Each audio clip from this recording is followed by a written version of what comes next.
بسم اللہ الرحمن الرحیم۔ شروع اللہ کے نام سے جو بڑا مہربان نہایت رحم والا ہے۔ 8ویں صدی عیسوی میں عباسی دور کے ایک خلیفہ گزرے ہیں، خلیفہ ابو جعفر ہارون بن محمد المعتصم، یا پھر جنہیں تاریخ میں خلیفہ الواثق باللہ کے نام سے جانا جاتا ہے۔ ایک رات خلیفہ نے انتہائی ڈراؤنا خواب دیکھا۔ انہوں نے دیکھا کہ ذوالقرنین کی بنائی ہوئی دیوار ٹوٹ چکی ہے اور یاجوج و ماجوج باہر نکل کر دنیا میں تباہی اور بربادی پھیلا رہے ہیں۔ اس خواب نے خلیفہ کو بہت پریشان کیا اور وہ گھبرا اٹھے کہ کہیں ان کا یہ خواب سچ ہی نہ ہو جائے۔ لہٰذا خلیفہ نے ایک فیصلہ کیا۔ انہوں نے تہیہ کیا کہ اب وہ اس دیوار کی تلاش میں ایک ریسرچ ایکسپیڈیشن بھیجنے والے ہیں، ایک ایسی مہم کہ جو کئی ممالک کا سفر کرے گی اور وہاں جا کر ذوالقرنین کی دیوار کو ڈھونڈے گی اور پھر واپس آ کر خلیفہ کو رپورٹ کرے گی کہ آیا وہ دیوار سلامت ہے یا نہیں۔ اور یہاں سے شروع ہوتا ہے ایک بہت ہی دلچسپ واقعہ۔ اب ایک ایسی مہم کہ جس نے آگے چل کر بہت ہی عجیب و غریب اور حیران کن ہونا تھا۔ خلیفہ نے اپنی پوری سلطنت میں سے مضبوط اور سمجھدار لوگوں کا ایک گروپ تیار کروایا، ان پر بے تحاشا پیسہ لگایا، انہیں مختلف زبانیں سکھائیں، انہیں اس بات کی ٹریننگ دلوائی کہ گھنے جنگلوں اور اونچے پہاڑوں میں کیسے سروائیو کرنا ہے۔ ان کے لیے ہندوستان سے لے کر سینٹرل ایشیا، چائنا اور روس تک کے ہر ملک کی کرنسی منگوائی تاکہ انہیں راستے میں کوئی بھی چیز خریدنے کے لیے کوئی مسئلہ نہ ہو۔ ان کی غیر موجودگی میں ان کے خاندانوں کی کفالت کی ذمہ داری اٹھائی کہ جب تم لوگ ایک مہم پر چلے جاؤ گے تو پیچھے سے تمہارے گھر والوں کو ضرورت کی ایک ایک چیز سرکاری خزانے سے دی جائے گی۔ اور سب سے آخر میں ان لوگوں کو اپنی شاہی مہر کے ساتھ رائل لیٹرز یا شاہی اجازت نامے بھی لکھ کر دیے تاکہ اپنی مہم کے دوران وہ لوگ جس بھی ملک میں جائیں وہاں انہیں روکا نہ جائے۔ اور اس مہم کو لیڈ کرنے والے شخص کا نام تھا سلام۔ اور یوں شروع ہوئی ذوالقرنین کی دیوار کو ڈھونڈنے کی ایک حیران کن مہم۔ یہ سفر ایک انتہائی دلچسپ داستان ہے کہ کیسے سلام اور اس کی ٹیم کے لوگ بغداد سے نکلے اور راستے میں خوبصورت اور عالیشان شہروں کو دیکھتے دیکھتے دھیرے دھیرے بیابانوں اور گھنے جنگلات میں داخل ہوتے گئے۔ اور یہ پورا سفر عربی کی ایک قدیم کتاب رحلۃ الترجمان السلام میں لکھا ہوا ہے، یعنی سلام دی ٹرانسلیٹر کا سفر۔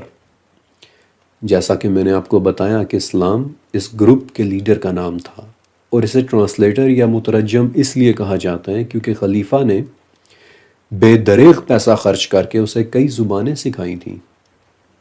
رحلۃ الترجمان السلام اس گروپ کے سفر کی انتہائی دلچسپ داستان ہے، اور مجھے نہیں پتا کہ پاکستان میں اس کتاب کا اردو ترجمہ موجود ہے یا نہیں، اور میرا بہت دل تھا کہ آپ کو اس سفر کی داستان سناؤں کہ کیسے سلام اور اس کے گروپ نے سینٹرل ایشیا کے ان پراسرار ممالک اور ان کے جنگلوں اور پہاڑوں اور قدیم گاؤں میں عجیب و غریب حیرت کدے دیکھے۔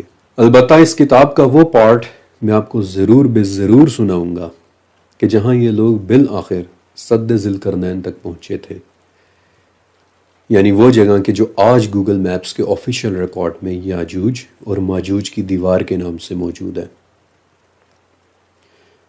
اس کتاب کے مطابق سلام اور اس کا ایکسپیڈیشن 2 سال تک مختلف ممالک میں گھومتا رہا، ذوالقرنین کی دیوار کو ڈھونڈتا رہا۔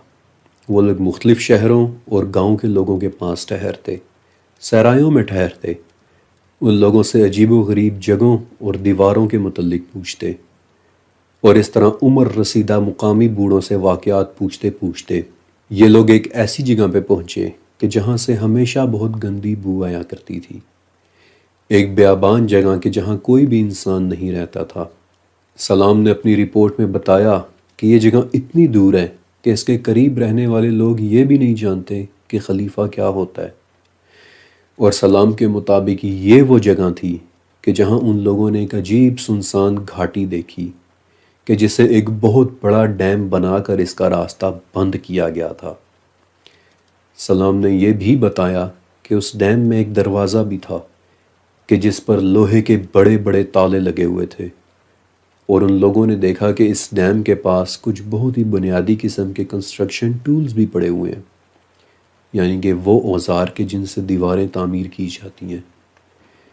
اس ڈیم کے سب سے قریب رہنے والی آبادی بھی اس جگہ سے بہت دور رہتی تھی، لیکن مقامی گاؤں والے یہ کہتے تھے کہ یہ ہے وہ دیوار کہ جسے ذوالقرنین نے بنوایا تھا، اور یہ ہے لوہے کا وہ دروازہ کہ جس کے پیچھے یاجوج اور ماجوج قید ہیں۔ اس گندی بدبودار جگہ سے لوگ کئی کئی دن کے فاصلے پر رہتے ہیں، اور یہاں کوئی بھی نہیں آتا سوائے سال میں ایک مرتبہ کے۔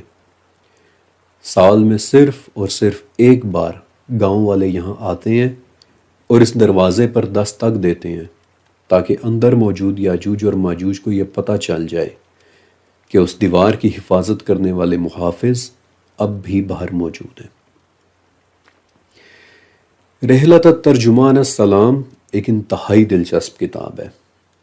یہ کتاب ہمیں ایک انسائٹ فراہم کرتی ہے کہ کیسے ذوالقرنین کی دیوار ڈھونڈنے کے لیے ایک سرکاری مہم کو بھیجا گیا تھا۔ سلام بتاتا ہے کہ کیسے یہ لوگ مہینوں محل میں رہ کر دنیا بھر کے نقشے اسٹڈی کرتے رہے، ان پر نشان لگاتے رہے، بالکل ویسے ہی کہ جیسے کسی بڑے ایکسپیڈیشن پر نکلنے کی تیاریاں مہینوں پہلے ہی شروع ہو جاتی ہیں۔ کیسے انہوں نے اپنی دنیا کے انجان اور دور دراز علاقوں کے سفر پر نکلنے کی تیاری کی، گھوڑے تیار کیے، اپنے گھر والوں سے الوداعی ملاقاتیں بھی کیں، راستے میں انہیں یاد بھی کیا، انہیں مس بھی کیا، نئے نئے شہر بھی دیکھے، اور شہروں کی چکا چوند دیکھنے کے بعد کیسے ان لوگوں نے بیابان، گھنے جنگلات اور قدیم کھنڈرات بھی دیکھے۔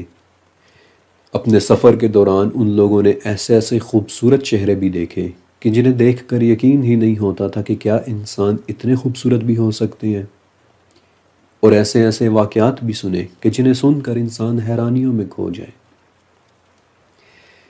کبھی موقع ملا تو میں آپ کو اس کتاب کے دلچسپ ترین اقتباسات پڑھ کر بھی سناؤں گا، لیکن آج کے لیے صرف اتنا ہی۔